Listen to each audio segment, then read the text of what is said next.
I, 27 male, have always been close with my younger sister, Mary, 20. Mary was overlooked by my dad from the moment she was born. My dad never wanted a daughter, and tensions with his ex-wife, Mary's mom, led to him basically excluding her from everything. Nothing she ever did was good enough for him, and she was often excluded from family gatherings. I always try my best to include her or even take her out, just the two of us, to make her feel better, but it's obvious that being excluded hurts her a lot. I'm my dad's golden child and grew up spoiled, and while she tries not to show it, I can tell Mary is jealous of the attention my dad gives me. Mary's 21st birthday is a month from now, and she's very excited about it. I live in a different state, but I made a promise to fly over on her birthday so I could take her out to get her first drink. We've been planning this for months, and I already bought the tickets. My dad, 56, is currently engaged to Janice, 57 female, and a few days ago he texted me to let me know that their wedding plans had changed and they plan to get married in her parents' yard next month. He said he knew it was short notice, but they agreed that a small ceremony would be better so they could go to the beach for their honeymoon while it was still nice.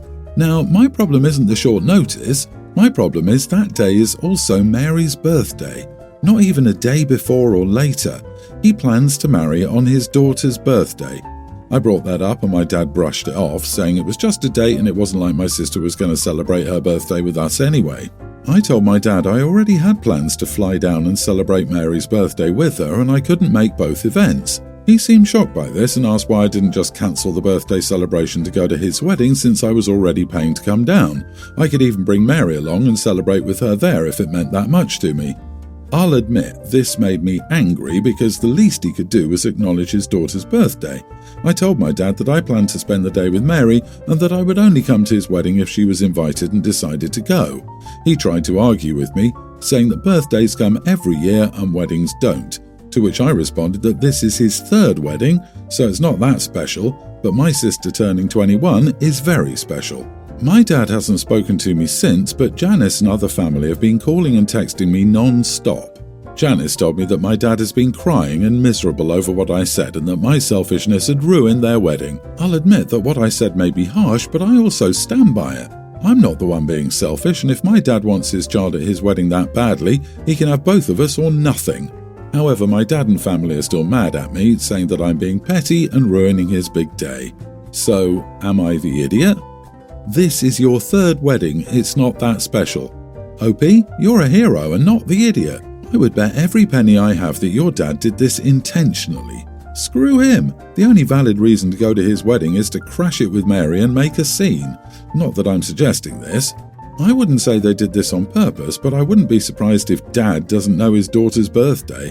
And from how it looks, he did not invite her to the wedding. OP, you have to celebrate your sister's 21st birthday. Go on Facebook, Instagram, whatever, and let everyone know how awful your dad is to your sister and how disappointed you are that he would get married on his daughter's 21st birthday. Really go off on the fact he could have chosen any of the other 364 days of the year, but no, he had to get married on her 21st birthday. I'm sure the dad is spinning some stories of the family to get them on his side. Unfortunately, he ain't telling them the truth, so you have to, OP. How much do you want to bet he had no idea how old his daughter was turning and he didn't invite her himself? Is he even aware he has a second daughter? Someone should tell this poor man. What goes around comes around, and her 21st is a huge milestone. It says way more about your dad that his wedding was scheduled to conflict with it.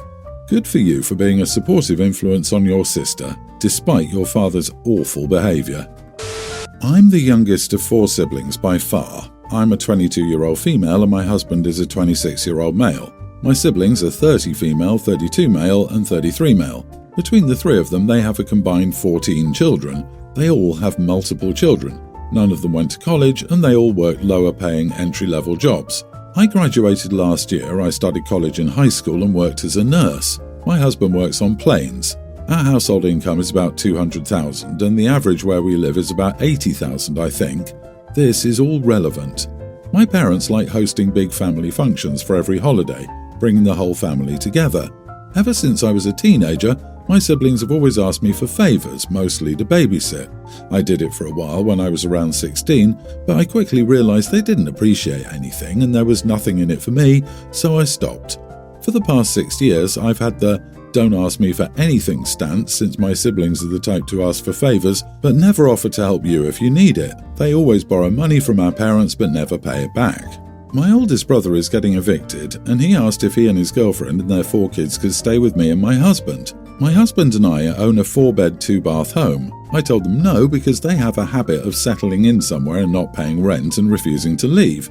They also let their 4 kids destroy every rental they live in, colouring on the walls, holes in the walls, etc. My brother and his girlfriend are angry at me, and they blew up at us at my mother's birthday party last week. They'll have to stay at a shelter, saying it's my fault, but I think it's their own lack of responsibility. My other 2 siblings agreed with my brother, and they think I'm a sucky idiot.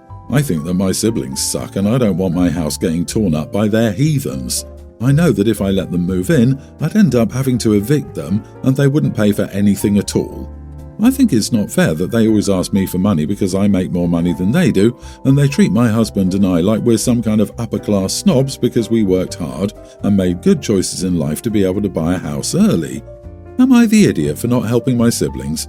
Specifically my brother, I guess. Edit, my brothers don't seem to know about protection, and my sister had her first at 16 and kept them coming after that. She has 6 kids with 6 different men, and she's always convinced every guy she meets is the one. I don't understand them. To be honest, we grew up in a normal middle-class household, and our parents taught us proper intimacy education. I really wish they'd all get it together, but none of them want to go to college or anything. Again, with the I'm poor but have 157 children. Come on, if you're low on money, just have 1 or 2 kids so nobody will starve or live in shelters. Why do people put themselves in this position? So that others in the family can pay for their family? These are not your children. Your siblings are not your responsibility. They're adults and should take care of themselves. If they were sick or had an accident and it was a one-time thing, okay, but no, they just don't pay rent for a habit. You are not the idiot, an ATM, or a free hotel. 6 kids with 6 different men. Yep, it's a habit. Don't help them, they will just spend all the money and try to suck more out of you. Homelessness is an awful thing, especially for kids. Your brother's attitude, however, has managed to overcome that. I feel like the shelter bit is an attempt at manipulation. Wouldn't he just go to your parents or in-laws? Huh? When no one else will take them in, even temporarily, there's probably a reason for that. I'd hazard a guess that no one wants their house damaged and/or to have to go through the eviction process. I, 38 female, live alone in the house I grew up in. It was left to me by my mother after she passed away 10 years ago. About 4 years ago, a couple about my age moved in next door, and we've been at odds since day one. There have been numerous times and issues that we've disagreed on. I have 3 cats that I sometimes let out into my backyard. My neighbours have a dog that would jump the 5-foot chain link fence separating our yards to chase my cats. I told my neighbours if I caught their dog doing it again, I'd call the cops. They actually dared to ask if I would be willing to split the cost of a taller privacy fence instead of, training your dog not to jump the fence. Obviously I refused, as I wasn't the one causing the problem, and the fence is technically on their property anyway. So they ended up putting in a taller fence. Then, they asked me to split the cost of taking down an ash tree that was on their property. It had become infested with some bug that killed the tree, and dead limbs fell on their driveway. They had the city come out, and the survey guy said the tree was about 10% on my property. I told them the tree was theirs and they'll have to pay for it if they want it down because I don't have a problem with it. Needless to say, we're not friends. Unfortunately, they've also thrown some loud late-night parties that included bonfires and loud music that I had to call the cops for. I'm currently out of town visiting family for a couple of weeks. I have a friend who comes over to my house every day to check on my cats and check for mail and packages. In addition, I have medication for my cats that's delivered regularly. I got a notification the other day that some packages were delivered, so I texted my friend to let them know. But before my friend could get there, I got a notification from my Ring doorbell. So I pulled up the live feed and saw my neighbour on my patio. I asked him what he was doing and he said their package got delivered to my house by mistake, so he was just grabbing it. I told him to leave and that my friend would bring over his package when she came over. He said he wasn't waiting for that and tried to leave. I told him if he takes a package from my porch, I'm calling the cops. He shoved the package in front of the camera and said, "That's my name and address, OP, I'm taking my package." Then he walked away. So I called the police and told them he'd stolen a package from me and I had video proof. They said they would investigate. When my friend got there a little later, the police were talking to my neighbours. The police must have left while she was checking on my cats because when she went to leave, it was just my neighbours outside. The husband yelled at her to tell me that I was a huge idiot and that I needed to take the police off speed dial and let them deal with more important crap instead of using them as my own personal problem-solving service. You are the idiot. They sound like absolutely awful neighbours, and under any other circumstances I'd side with you in a second. But you called the cops and accused them of stealing their own package. They didn't steal from you. They fetched something that belonged to them off your porch. And well, yes, I suppose they were trespassing. If you get medication delivered, then you know that sometimes packages can't wait, and perhaps this was a situation like that, and it doesn't sound like you cared to listen to anything they had to explain. If you want to be seen as the better person than your idiot neighbours, you have to be the better person. OP, you are the selfish neighbour type. Good neighbours are friendly and kind to each other. A good neighbour would go 50-50 on a fence because it benefits them both. It also adds to the property value of both. A good neighbour would go 10% on the tree because it's also on their property and also benefits their property value. A good neighbour would understand that they are grabbing their own package. But if you intentionally foster bad relationships, you can only expect bad interactions. Also, domesticated dogs are generally not considered predators, though cats are notorious for destroying local bird populations. Sure, you don't get along, but stop calling the cops for trivial matters. Yeah, the police must hate her, and very surprising to hear she lives alone. OP, you're a 38-year-old woman. That's not old enough yet to be the nasty old lady neighbour who makes a huge deal out of everything, argues with neighbours, and calls the police to settle your one-sided disputes. Chill. My son, Tween, lives with me full-time. I get child support from his father. His father married, we never were, 8 years ago and has had 3 kids since then. Each time he filed to have child support reduced and each time he was denied. The judge said reducing child support because of having more kids incentivizes having more kids to screw over former partners. He said the child support will never go down until my son is 18. His wife contacted me. She said she has a high-risk pregnancy and needs time off work, but they can't afford to live off his salary since so much goes to child support. She asked me to agree to have it reduced. I said no because I didn't want my son to have less. She said I'm a selfish witch because I only work part-time and live primarily off her husband's salary.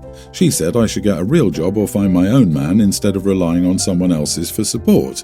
I said he was supporting his kid, not me, and it was her choice to have kids with someone who already had one he was obligated to care for. She said I'm a greedy idiot. To my mind, it isn't my money. It's my son's. It's for his care and he's entitled to it. Am I the idiot for caring about my kid but not hers?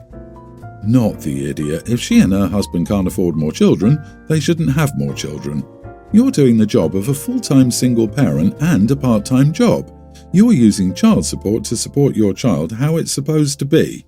Her children already benefit from a 2-parent household, which is worth a lot more than money, and she wants to take money away from your son, who doesn't have that. Forget her. Funny of her to call OP greedy when she's the one having another kid she can't afford and she's the one who wants to take money from a child she knew about and knew the costs associated with their care well before she chose to have any of her own children. Not saying the ex isn't an equal participant in this nonsense, but her calling OP names is amusing. The only thing I can find against OP is her luck that she got saddled with such a useless co-parent. The judge is awesome. Just block this idiot lady. It's her choice to keep having babies with a guy that can't afford to. Child support is the right of the child, not the right of the mother. The only way a new man in your life would relieve the father is if that man agreed to legally adopt your child. If you agree to lower the dad's child support because of his childishness and his wife's callousness, you're affecting your child's rights. My 20 female brother Nate, 24, and his best friend Kyle, 23 male, have annoyed me for years. They've been friends since they were kids, and I had to deal with both since Kyle was always over at our house. Kyle is a human chihuahua, small and yappy, and bites everybody but their owner. He loves to insult other people. He also loves acting helplessly. Nate is a bona fide white knight and always has to save Kyle. Kyle has managed to drive away several of Nate's girlfriends when they inevitably blow up when Kyle insults them, or when they break up after Nate prioritizes Kyle over them. However, Nate's latest girlfriend, Gemma, 26 of 1 year, has lasted the longest. Kyle did the whole insulting shtick, and it didn't faze her a bit. He did the whole, "you don't know Nate as well as me and he cares about me more" thing. Nothing. He did the helpless baby act and Gemma just started doing stuff for him. He doesn't know how to cook and needs to call Nate. Gemma comes over with a recipe book. He can't do his taxes. Here comes Gemma. I've literally laughed out loud at how she outfoxed him. Nate hosted a small watch party recently and Gemma and Kyle were naturally there. Instead of the usual, Kyle kept hanging off Gemma's shoulder. He asked her to explain everything and had her feed him snacks. I was dying. My brother looked angry, so I made a joke that his girlfriend had stolen his best friend. He yelled at me to shut the heck up and stormed out of our house. My mom said I wasn't being polite, but my friends and dad said it was funny. Am I the idiot? Not the idiot. Gemma is the reigning champ. She tamed the yapper. Let her enjoy her moment of glory. Like you said, if it was a small joke, then it was just regular sibling ribbing. If he's angry that his best friend and girlfriend are getting along, then that's on him. Again, glory to Gemma. I don't know, call me paranoid, but it almost seems like Nate likes it when Kyle drives off the girlfriend so that he doesn't have to break up with them. Most white knights I've met are really bad at being the bad guy, but now that Kyle and Gemma are buddies, when he's tired of this relationship, he's going to have to do it himself. There's a chance Kyle will still be friends with Gemma. I get that she outfoxed him, however if I were your brother I'd probably be more upset because they seem a little too close. So am I the only one that thinks Nate and or Kyle have more than platonic feelings for each other? I see what you're saying, but I think the brother enjoyed people fighting over who loved him more. He feels belittled because, this time, no one is fighting over him, and he's not the centre of a toxic little love triangle drama. Probably reading too much into this, but here it is.